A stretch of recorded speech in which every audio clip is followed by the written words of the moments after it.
प्रदेश विधानसभा चुनाव का परिणाम सामने आ गया है और उत्तर प्रदेश में बीजेपी की सरकार बनती हुई दिख रही है और पूर्ण बहुमत से मान ले कि यूपी में बीजेपी की सरकार बन चुकी है, जिसका खुशी लगातार बीजेपी के कार्यकर्ताओं की तरफ से जाहिर किया जा रहा है। तो वहीं दूसरी तरफ विपक्षी दल के तमाम देश के जो बड़े बड़े नेता हैं उनके तरफ से आवाज उठाई जा रही है। जिस तरीके से बीते दिन भी ईवीएम को लेकर के सवाल खड़ा किए गए थे, आज भी विपक्षी तमाम जो बड़े पार्टी के नेताओं हैं उनके तरफ से ईवीएम को लेकर के सवाल खड़ा फिर से किया गया है। आपको बताते चले कि तमाम विपक्षी दल के नेताओं की मांग है कि बैलेट पेपर पर पूरे देश में अब चुनाव होना चाहिए। जब तक बैलेट पेपर पर चुनाव नहीं होगा तब तक मोदी जी हर एक स्टेट में उनकी पार्टी बीजेपी की सरकार बनती हुई दिखेगी। दूसरे स्टेट में दूसरे पार्टी की सरकार बनना संभव नहीं है जब तक बैलेट पेपर पर चुनाव नहीं होगा। तब तक आपको बताते चले कि बिहार विधानसभा सत्र के दौरान आज रात के विधायक भाई वीरेंद्र, तो वहीं ओवैसी के पार्टी एआईएमआईएम के विधायक अख्तरुल इमाम के साथ साथ कांग्रेस विधायक के अजीत शर्मा ने भी एक मांग कर दी है कि अब बैलेट पेपर पर चुनाव होना चाहिए।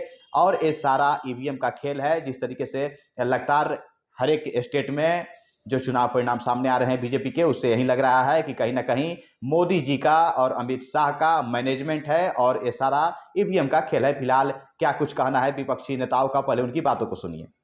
देखिए, ये मैनेजमेंट का बढ़त है, जनता के मैंडेट का ये बढ़त नहीं है।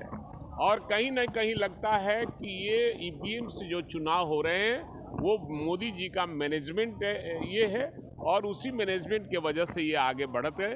देश के नेताओं ने मांग किया था कि देश में बैलेट पेपर से चुनाव हो, लेकिन खारिज कर दिया गया इसलिए कि गरीबों का वोट नहीं पड़ सके, मैनेजमेंट का वोट पड़ सके।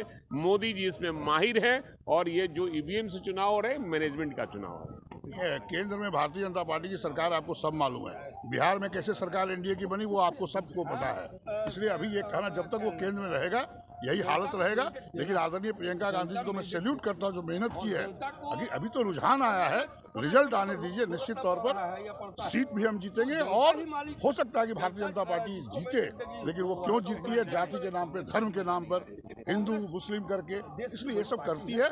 लेकिन 2024 में इसका आपको नतीजा मिलेगा। कांग्रेस पूरी स्वीप करेगी यूपी में और कांग्रेस के वहाँ पर बहुमत होगा। आरजेडी बैलेट पेपर से अभी जो स्थिति है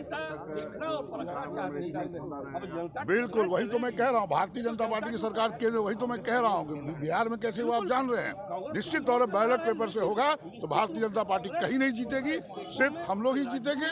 ये आपको बताते हैं राजद ने कहा है। कांग्रेस भी इसका डिमांड पहले से करती रही है कि बैलेट से होना चाहिए। जब तक नरेंद्र मोदी जी प्रधानमंत्री रहेंगे तब तक ईवीएम मशीन में गड़बड़ी होती रहेगी। लगता है कि जो लोग बोलते थे कि ईवीएम का खेल होगा तो शायद खेल हुआ है, वो नहीं तो जनता तो इस पक्ष में नहीं थी। सर, आपकी पार्टी ने भी यूपी में चुनाव लड़ा? हाँ, यकीनन है कि हमने चुनाव लड़ा है और हमारा जनाधार बढ़ा है। पहले से हम अच्छी स्थिति में हैं, इसमें कोई शक की बात नहीं है। अच्छा, RJD Congress ballot paper time हो रहा है? यकीनन सही मुतालबा है, सही मुतालबा है, सही मुतालबा।